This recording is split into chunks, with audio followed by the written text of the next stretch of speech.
राधे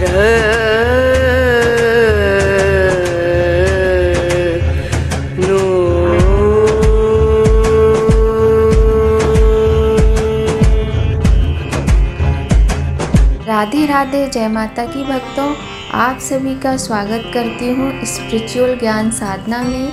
और आप सभी से अनुरोध करती हूँ कि स्पिरिचुअल ज्ञान साधना को सब्सक्राइब कर लीजिए और बेल आइकन को प्रेस कर दीजिए ताकि आपको नई नई वीडियोस का नोटिफिकेशन मिलता रहे। या देवी सर्वभूतेषु कालरात्रि रूपेण संस्थिता नमस्तस्यै नमस्तस्यै नमस्तस्यै नमो नमः।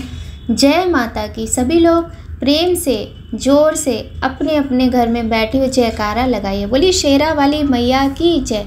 कैसे हैं आप सभी लोग? आशा करते हैं सभी लोग बहुत अच्छे होंगे मैया की कृपा से। और फिर से एक बार माता के कालरात्रि स्वरूप का वर्णन, उनका प्रिय भोग, उनके प्रिय रंग, उनके प्रिय पुष्प और उनकी कथा के साथ हम आप सभी के सम्मुख आ गए हैं। तो आज की वीडियो है माँ कालरात्रि की। आज नवरात्रि के 7वें दिन माँ कालरात्रि का पूजन किया जाता है। इस दिन साधक का मन सहस्त्रार चक्र में स्थित होता है।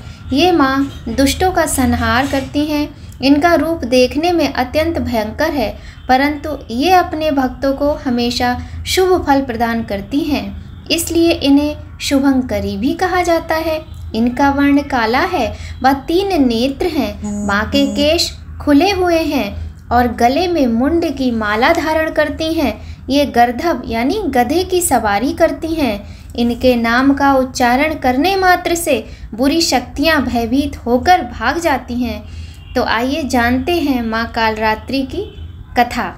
अब हम माता की कथा सुनाएंगे और आपको माता के प्रिय भोग भी बताएंगे कि माता को आज किस वस्तु का भोग लगाना चाहिए। वैसे तो हमने एक सेपरेट वीडियो के द्वारा बता दिया था कि कौन से दिन कौन सा भोग लगाना है, किंतु फिर से बता देते हैं। तो देखिए, सबसे पहले तो बात करेंगे आज के दिन हमें लाल रंग के वस्त्रों का प्रयोग करना चाहिए। जब हम पूजा करते हैं, पूजा के समय जब हम वस्त्र धारण करते हैं, हम नहा धोकर, तो हमें किस रंग के? लाल रंग के वस्त्रों का चुनाव करना है। लाल रंग के वस्त्र पहनकर माता की पूजा अर्चना करनी है। देखिए, लाल रंग है माता का सबसे प्रिय रंग होता है, तो इसलिए लाल रंग का ही प्रयोग कीजिए। माँ कालरात्रि को गुड़ और हलवे का भोग लगाना चाहिए आज के दिन। कालरात्रि माता को जो आज 7वां दिन होता है, उन्हें गुड़ अत्यधिक प्रिय होता है। अगर आपके पास गुड़ नहीं है तो हलवे का भोग भी लगा सकते, किंतु गुड़ ही उनका सबसे प्रिय भोग है। इससे माँ प्रसन्न होती हैं और मनोकामनाओं को पूर्ण करती हैं। साथ ही माता को आप गुलाब का, गुड़हल का फूल भी चढ़ाइए, माता को अत्यधिक प्रिय है। और माता का आराधना मंत्र हम आपको बता देते हैं। तो माता का आराधना मंत्र है ओम जयंती मंगला काली भद्रकाली कपालिनी दुर्गा क्षमा शिवा धात्री स्वाहा सुधा नमोस्तुते। इस मंत्र का जाप आप कर सकते हैं। बहुत ही सुंदर माता का मंत्र है और आप चाहें तो रुद्राक्ष की माला पर 108 बार इस मंत्र का जाप करके अपनी मनोकामनाओं को पूर्ण कर सकते हैं। साथ ही माता के 108 नाम, माता के 32 नाम का जाप भी आप कर सकते हैं। तो चलिए अब देर न करते प्रारंभ करते हैं आज माता के 7वीं शक्ति की पावन कथा। माँ दुर्गा की ये 7वीं शक्ति कालरात्रि के नाम से जानी जाती है, जिनके शरीर का रंग घने अंधकार की तरह एकदम काला है। नाम से ही व्यक्त होता है कि इनका रूप कितना भयानक है। सिर के बाल बिखरे हुए हैं, गले में विद्युत की तरह चमकने वाली मुंडों की माला है। प्राचीन समय में शुंभ, निशुंभ और रक्तबीज नामक राक्षस थे। इन राक्षसों ने लोकों में आतंक मचा रखा था। चारों तरफ इनका आतंक इस तरह फैला था कि देवी देवता भी परेशान होकर त्राही त्राही कर रहे थे। ऐसे में देवी देवता भगवान शिव के पास गए और समस्या से बचाव के लिए भोलेनाथ से प्रार्थना की। जब महादेव ने इनकी समस्या को सुना तो उन्होंने माता पार्वती से इन राक्षसों का वध करने के लिए कहा। तो माँ पार्वती ने माँ दुर्गा का रूप धारण किया और शुंभ तथा निशुंभ का वध कर दिया। लेकिन जब वध के लिए रक्त बीज की बारी आई तो उसके शरीर के रक्त से लाखों की संख्या में रक्त बीज दैत्य उत्पन्न हो जाते थे।